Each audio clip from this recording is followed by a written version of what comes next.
Hey everyone. Welcome to Dangerous Werewolf. Are you brave enough to step into the perilous world of werewolves with me? Here, player. We'll uncover the secrets, face the fears, and explore the thrilling and dangerous aspects of these mythical creatures. So hold on tight and let's start this wild adventure together.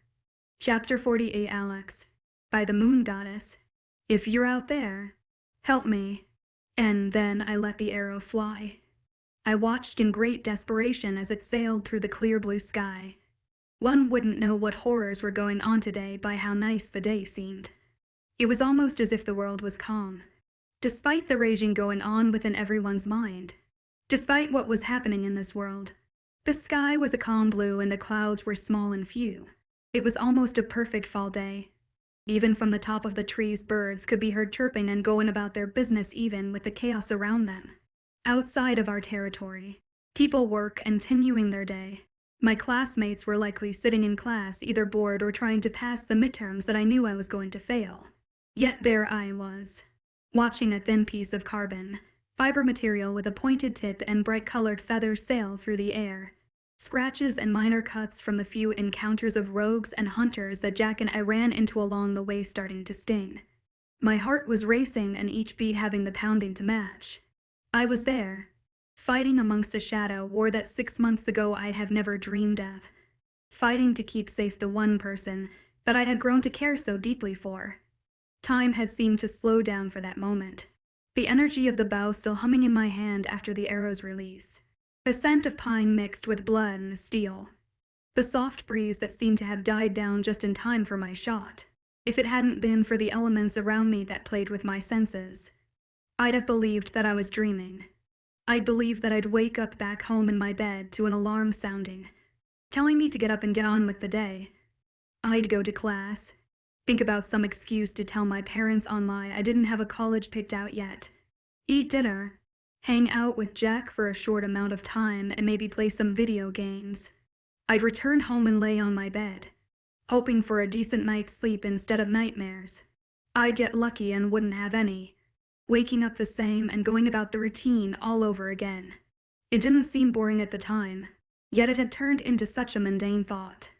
That part was over and the crazy scene where I found myself perched atop a tree shooting arrows at strange wolf beings was my new life. And, frankly, I didn't mind. Not anymore. I had a few new faces in my life and a new purpose. I knew what I wanted and of all things, it was my new life. Despite its downsides, it had far too many positive aspects that I couldn't find myself not wanting. Even with the rather moody and closed, off-wolf spirit that I'd lived with for so long, thinking I was just crazy, I was ready to end the madness I was in and get back to the better part of my new life. Time returned and the arrow continued on its deadly arc just out of sight somewhere on the form that was carrying my mate. A loud screech was yelled through the air, and it plummeted from the sky. Nailed it. I jumped from the tree and shifted into my wolf form to find where they crashed. Although she had the same capabilities as I did as far as healing went, it was still a high fall. If our roles were reversed, I'd imagine that I would break a bone or two on the way down. I hoped to the moon and back that Amber was at least still breathing. I knew that no matter what happened, she would be harmed in one way or another. All wounds would heal, and I would be there for her through the whole thing. But I reached an area that looked like the trees had had a giant bowling ball ripped through them. I shifted back and pulled off the blade that I had strapped to my back earlier. Unsheathing it, I cast aside the casing, stepping through broken trees and battered shrub, the acrid scent of Falcon and being very close. I stepped over a fallen tree and looked up. Amber was thrown away from the beast that lay panting on the ground. I ran to her and slid onto my knees. She was breathing, but just barely. Amber, I whimpered out. She opened her eyes, looking up at me. Nice shot, she breathed. I wrapped my arms around her shoulders and pulled her onto my lap, holding her tight as if she might slip away into oblivion. I won't ever lose you, I whispered into her ear. You won't, she promised. I watched as her eyes widened when she looked over my shoulder. You, the beast snarled. You'll pay for that. I gently sat Amber down on the ground, then turned around to face the monstrosity in front of me. Falcon shook his head like a madman, his form changing back into that of a human as he ripped the silver-tipped tarot from his shoulder. "Make me!" I ground out through gritted teeth. I had grown annoyed of the wolf's presence. I was sick and tired of him, his threats, his damage to my pack, and especially sick of him for Xavier's sake. He had been through hell with this guy laughing at him the whole way. Falcon shook his head, his eyes glowing a fierce purple while his nails enlarged into claws. Though his form was human, I could tell any less control would send him into wolf form. He gave a demonic roar and charged at me. I rolled to the side as he charged past, thrusting my blade at his side, but the steel bounced off with a metallic clanking noise. Falcon swatted me with the back of his hand, the force hitting me like a truck. I fell flat on my back, sprawled out on the ground. I looked back at him with shock, wondering what had caused my blade to do no harm. Falcon stood there, dressed in a strange black armor, grinning wickedly at me. The apparel seemed to be a cloud of black dust as it shifted and circled him with each movement, dumping to my feet.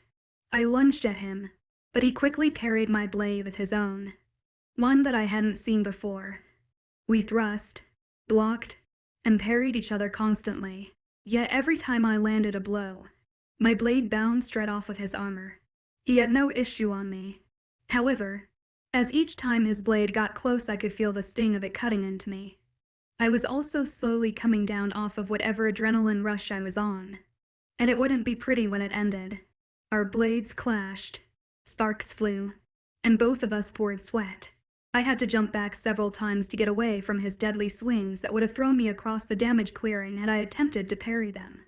Little by little, I felt myself wearing down. My movements weren't as precise. My reactions were becoming slower, and my arms were heavy and shaky feeling. You're weak, Pup Falcon mocked. You should give up now. An honorable death will be placed upon you, and I assure you that your little mate will remain in good hands. Never. I roared and clashed my blade with his again. You will lose this fight, the same way you have lost all of them. If I go down, I ground it out. I'll be sure as hell to take you with me. And lunged again. We went for another go. Slicing, swiping, dodging, parrying, doing anything and everything I could to find an opening in his defenses.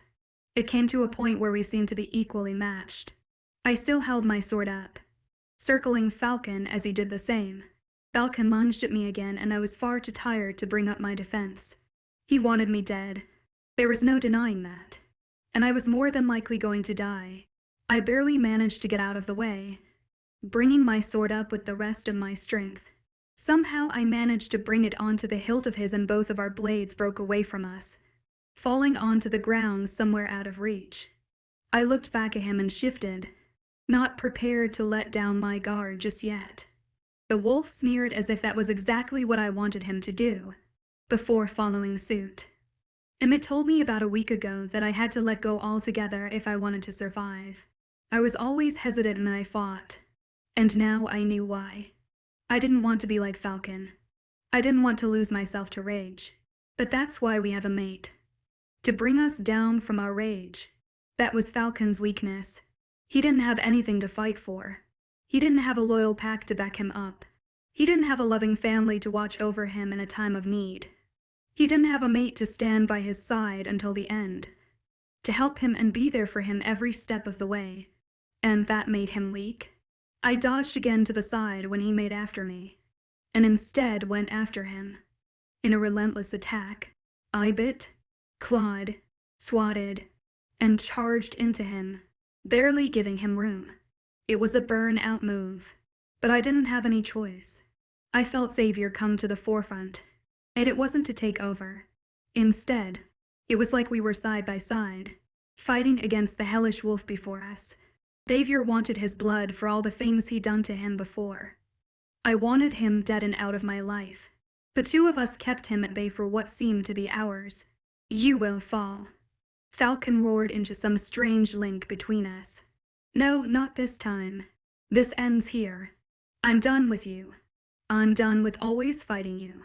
This time, I will take your head and your soul and make sure you never come back. Xavier growled. You said that last time. And the time before. Falcon sneered, breaking through our defense and knocking us to the ground. What makes you think you can do that this time? Don't you know the definition of insanity? That's because this time, my mate is stronger. That seemed to cause him to pause, though he laughed in amusement. What difference does it matter if... He was quickly cut off by Amber jumping onto his back in her wolf form, gnawing at his human head.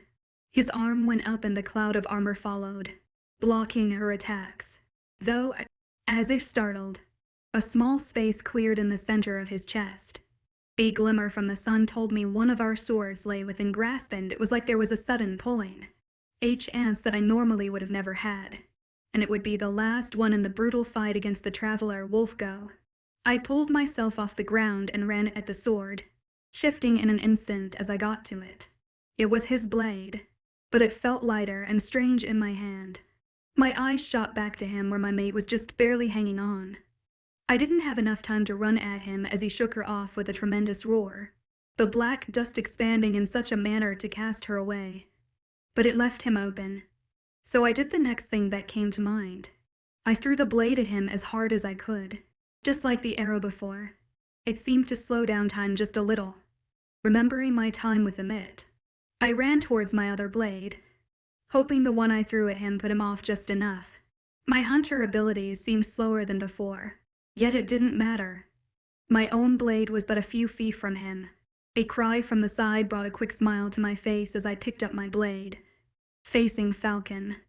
His blade had sunken perfectly into his side and was stopping the armor from enveloping once again.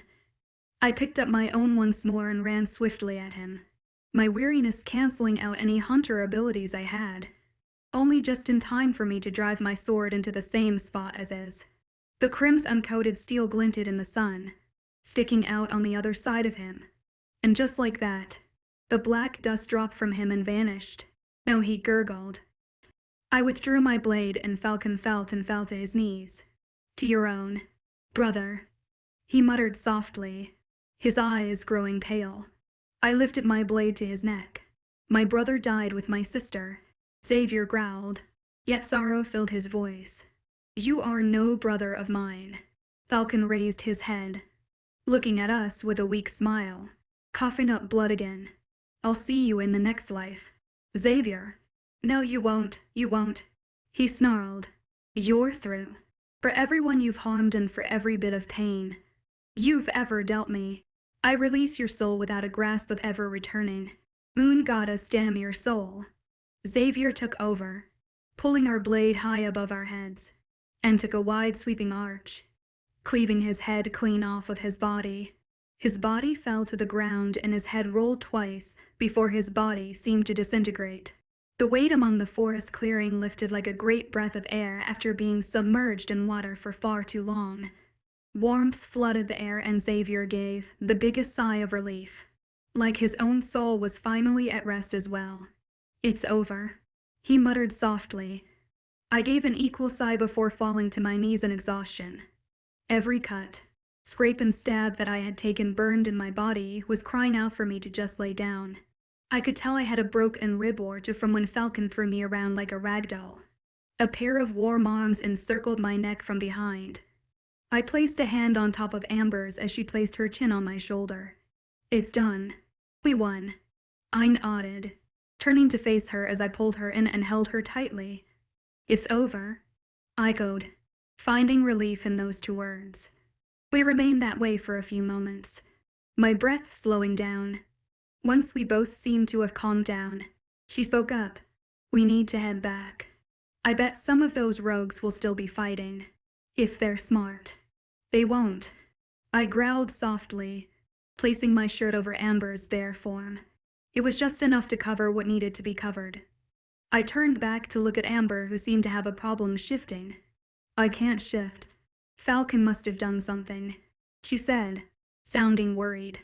Is Jackie still there? I asked. She nodded. Yes, she's still here. It just feels like something is blocking me from shifting. I frowned a little, before crouching down a little. Get on, I said, gesturing with my head to my back. Why you want me to ride you? I laughed. I will ignore for now just how dirty that sounded. But yes, I want you to ride. Amber blushed and muttered something about males and always thinking about something sexual. I rolled my eyes at that and stood tall once she was on my back.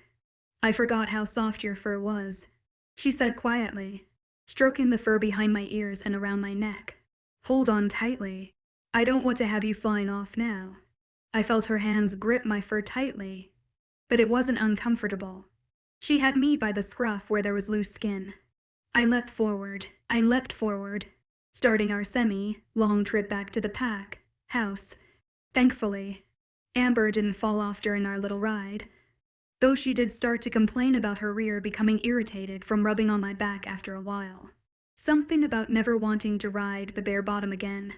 I had to bite my tongue at her remark, regardless of Xavier sending me mental images about it. Jackie wouldn't shut up about how much she wanted it. Ugh, I swear our wolves are weirder than we are, and far too pervy. I started to slow when I could feel her discomfort through the link. I came to a slow walk that was still relatively fast, but slow enough to keep her from bouncing around like she was. You shouldn't have come after me, I growled slightly, remembering what got us there in the first place. And let you face Falcon alone. Sure, I would totally do that. I wasn't going to face him alone, I said. Dak was right there, ready to take the shot. And I wouldn't have had such a freaking heart attack had you not have been there. I would have been fine. I stopped and crouched so she could get off of me, then whirled around to face her. I almost lost you, but you didn't. I shifted back into my human form and got right up in front of her. You could have died from that fall.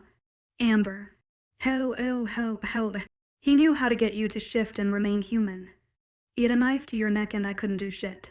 She frowned. So this is about you feeling hopeless. Then, is that it? Maybe it is. I roared. But it's also about you doing something so damn reckless. It nearly got you killed. I'm not dead. Alex, I'm standing right here, arguing with you about something so stupid in the middle of the freaking woods. And if I wasn't there, Falcon would have killed you for sure. Or did you forget that little detail? I growled again, throwing my hands in the air and turning away, trying to vent out my frustration in some other way besides arguing with my... I stood with my back to her, a few feet away trying to get myself to calm down. I'm sorry for yelling at you, Amber, but damn it, you just... I stopped when I felt her arms wrap around me, soothing me instantly. I'm sorry too, she said quietly. I turned in her arms, then wrapped my own around her, holding her as tightly as I could. I could never lose you, I whispered into her ear, my face buried in her neck. You won't, she assured me. We stood like that for a little longer before Amber shivered a little. As nice as this is, she said, I'm not wearing anything but your shirt, and the sun is going to be setting soon. I nodded and shifted back into my wolf form and crouched so she could get on my back once more. Once she was on, I felt her tug softly at the loose fur around my neck, and lean forward. I love you, she said quietly. I leaned my head back and rubbed my face against hers, snickering quietly. I like you too, jackass. When we finally returned, all seemed quiet. Medics were running around and helping the wounded while everyone else seemed to be sitting back and taking a deep breath.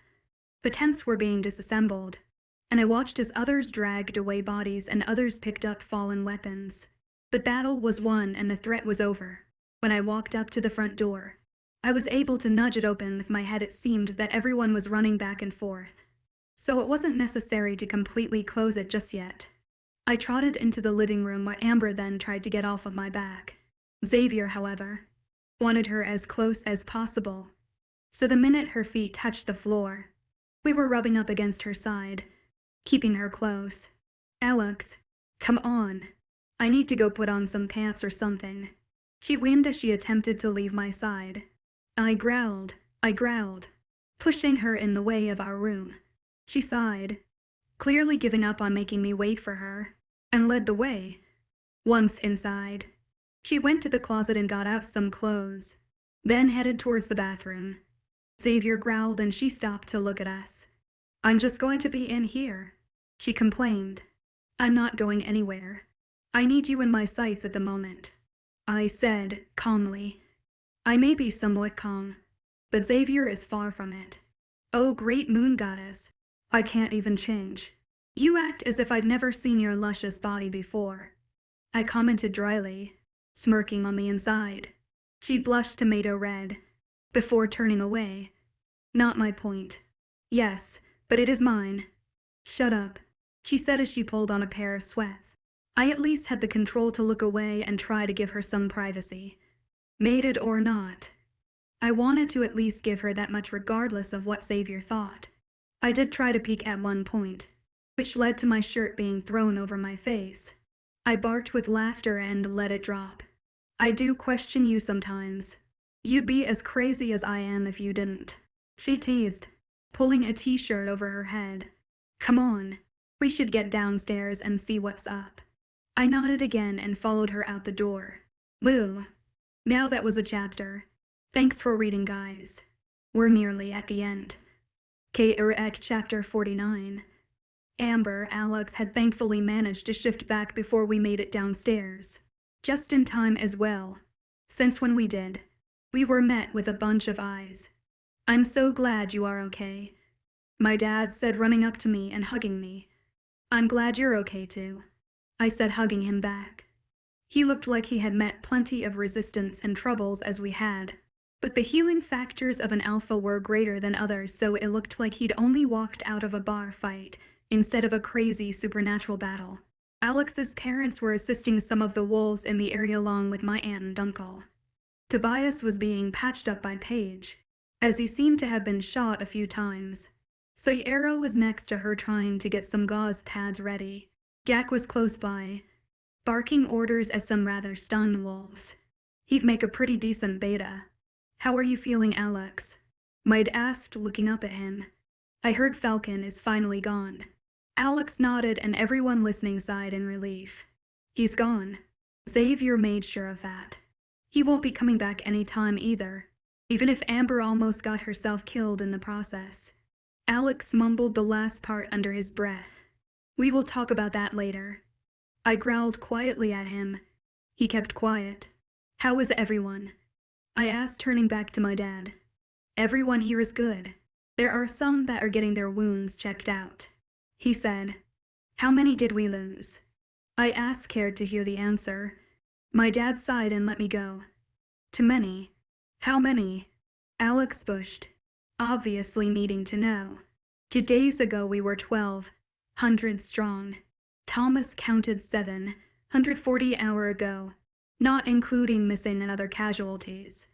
I covered my mouth with my hand inside. "Shit. We never should have lost that many." Alex growled, wrapping his arms around me into him. "I agree," my dad said, pausing. "But we couldn't have prevented it." "Where is Jadon?" Jackie cut in immediately. I started to get worried, thinking that something had happened to him in the fight. "Where is Jadon?" I asked my dad. "He's right here," my mom said with a smile as she entered the room.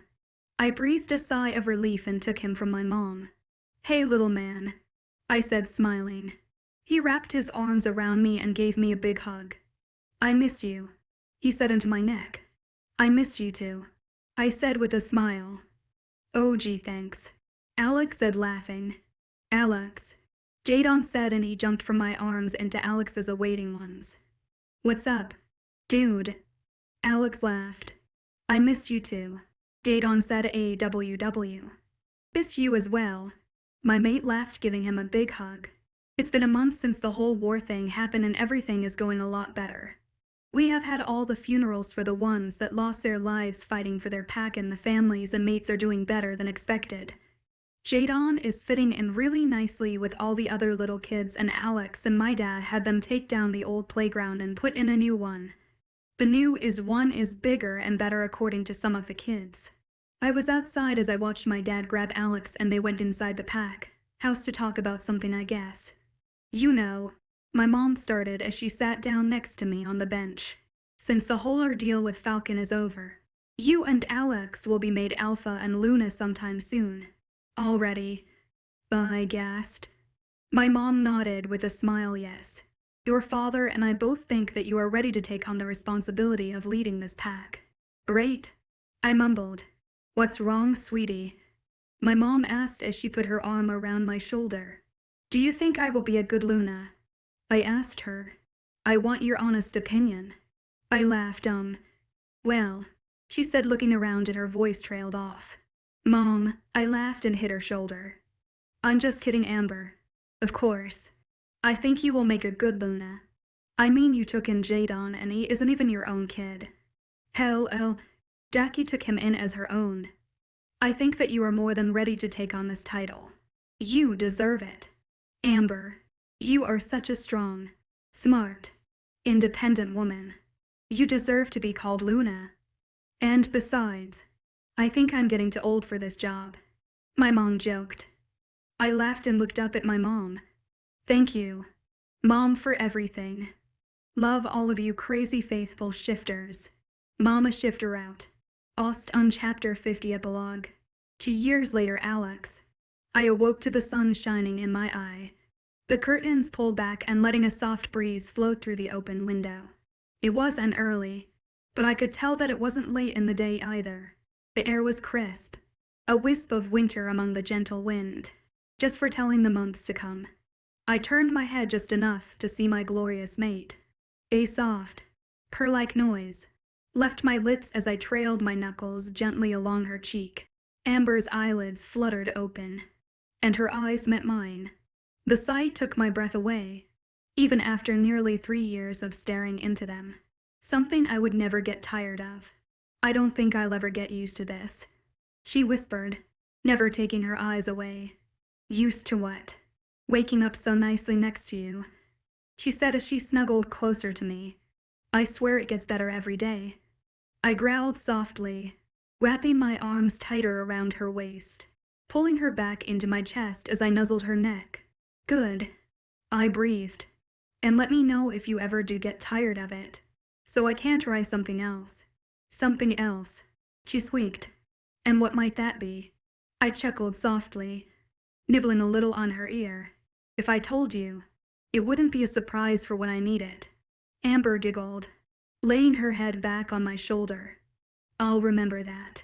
I kept nuzzling her neck, Xavier quiet with contentment. I could almost hear Jackie letting out a soft growl, letting us know that she was just as happy. It had been 2 years since the aftermath Falcon with his group of rogues and hunters. He paid the hunters very well to fight alongside him, the prospect of them taking down every werewolf pack being a huge added bonus. But of course, once he was gone, they took off nearly as fast as the rogues themselves. It was quiet for about a year before we had our first rogue trouble, which ended up being something as small as one of the quiet ones passing through. 6 months later, a hunter was tracking rogues. Another rogue hunter. He said that he had been trying to find a witch in the area. Something about being associated with the witch that had caused us troubles back when Falcon was still around. We had dismissed any issue about him on our land immediately, even though he politely declined our invitation to stay a day, or so the man seemed in a hurry. Jadon had grown more than I had expected in the short amount of time. We guessed him to be around the age of 8, and his birthday was the day we found him. Okay. So we chose that date for him, as he had no memory of his life before. No one in the pack had claimed him, and some might have guessed that if he was in our pack at all, that side had been killed in the first rogue and hunter attacks. It was a sad thought for sure, but we did lose some that day. Link, the warrior that had found us when we came back from the cabin with Emmett, had lost his mate. He sank into a deep depression, and we found him lying with his hands folded gently over his chest. We all knew what happened when we lost our mates, but few of us had ever seen someone go like that. But there were the good things that had happened. To dispel our sadness, Adam stepped down from being an alpha, handing over the title to me, and Luna to Amber. He told us both how proud he was of us, and he did linger his gaze on me for a little while. After the ceremony, and us getting more gifts and blessings than I could count, He pulled me aside, a small smile crossing his lips. "I know I was harsh on you," he said, his smile dimming. "You did break Amber down to a point that I had never seen." I nodded solemnly. "Something I'll never do again," I vowed, "and something I still regret to this day." He nodded back. "And I do forgive you. You have shown me where you lay with her, and with my now your pack. I just wish you the best of luck. You have done us all proud, and Amber doesn't deserve any more better than what you can provide for her." He had walked off with a smile, leaving me more speechless than ever before. Amber had asked what had happened, and I just told her that her dad forgave me. She gave me a curious look as if to say that she didn't quite believe me, but she didn't ask me any questions about it. Xavier and his strange behavior had pretty much stopped when we dented Falcon, including the holdover Amber's wolf in her heat. It wasn't but a month afterward that we found ourselves at a much smaller cabin within the territory borders where we spent some much-needed downtime. Now that was a fun week. Although we were both 20 at this point, and ready to take on our pack and everything else, I was a little surprised when Amber didn't push to have any kids. Although to most humans, it was obviously a little early to consider such things. However, being a werewolf meant that sort of thing was normal. So I was a little curious as to why, but she had only said, "I suppose when the time comes, it will come." I decided not to say any more, and Xavier was content with her answer. Perhaps there are a few things that I still didn't know about my mate, but I didn't care. I had a whole lifetime to try to figure them out. I awoke sometime later, the sun a little further in the sky. I had realized that I had fallen asleep once more with Amber in my arms, although now she was standing on the balcony to our new room, overlooking the clearing that was behind the pack house. I stood up and walked up behind her, wrapping my arms around her waist once more.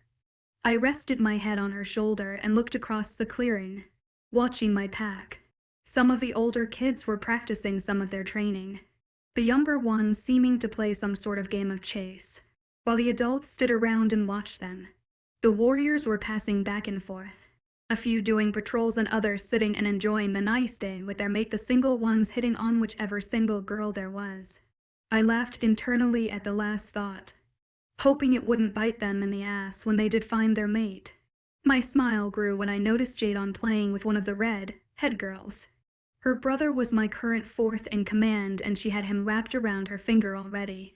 She was a small troublemaker, but when Jadon was around, she turned into the cute shy one that's in every bunch. Xavier felt like Jadon was his own son and treated him the same as his own flesh and blood. He would become the next alpha to the pack, although I knew it wouldn't be for years to come. I still laughed at the fact that because I was half werewolf, I would live over 100 years easily. The hunter part made it even longer yet. Oh, my life was a strange one. Jack, my beta, was standing on the porch with Sierra standing next to him. Michael, their 8-month-old son, was pulling on his dad's hair in a fashion that had everyone in laughter and amusement. Sierra looked as happy as ever, watching them and talking excitedly with my sister, Paige. Tobias was trying not to laugh, although he wasn't doing a very good job, and was attempting to talk to Jack about pack business. I rolled my eyes at those two. The 6 of us had grown so much closer over the short time that we had been together. Emmett and his mate were sitting on one of the lawn chairs, watching everyone with a happiness in their eye. They were a very welcome addition to the pack. And with Ariel finally getting her wish of a family, Emmett was as overprotective as ever. Yup, she was about for months along. Adam said something about it giving a run for his money, and Emmett was only half. Hunter, not one drop of werewolf blood in him. The pack that lay before me was perfect, and I wouldn't trade any of it for the world. If anything did happen to us, I knew I would be ready for it. We all would be. "What are you thinking about over there?" Amber asked, putting her hands on top of mine. I smiled softly, kissing her cheek. Our pack, and how only 3 years ago.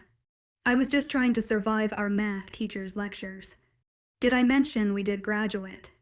Despite all the school we missed, somehow we just barely made it. Amber laughed a little. Oh, how life changes. It does. But I wouldn't change this life for anything. Neither would I, she said, before kissing me. I deepened the kiss just a little, the spark still there as strongly as the day I met her. I love you, Amber said, love shining in her eyes as I slowly pulled away. I love you too, I replied. We stood there on the balcony, wrapped up in each other's embrace, watching over our pack just like any other Alpha and Luna. Amber had entered my life and I found myself in a world that I'd have never dreamed of. I was the alpha to a pack of werewolves and the mate to the best one of them all. I knew that my life had forever changed the day we met.